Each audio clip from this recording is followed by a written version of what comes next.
እመብርሃን ይህን ቪዲዮ ለ64 ሰዎች ሼር አድርጉት። 64 ጊዜ ኮፒ ሊንክ አድርጉት፣ ሪፖስት አድርጉት። ኮሜንት ላይ ደግሞ 21 ቁጥርን ጻፉ። ቤተክርስቲያኑ እየፈራረሰ ነው ያለው። በዚህ ምክንያት ህንጻ እግዚአብሔር ምእመናንም ደግሞ እየፈረሰ ወደ ሌላ እምነት እየሄደ ነው ያለው።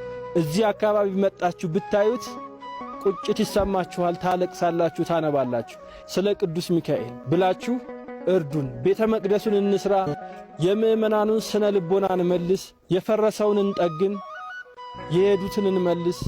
ስለ ቅዱስ ሚካኤል ማጸናችኋል። ቤተ ክርስቲያኑን ለመርዳት የቤተ ክርስቲያኑ አካውንት የኢትዮጵያ ንግድ ባንክ 1067 18 83 75 7 1067 18 83 75 7 የቆርቆራ ቅዱስ ሚካኤል ህንጻ ቤተክርስቲያኑ የሚገኘው በደቡብ ወሎ ሀገረ ስብከት በደሴ ዙሪያ ወረዳ 010 ቀበሌ የቆርቆራ ቅዱስ ሚካኤል ቤተክርስቲያን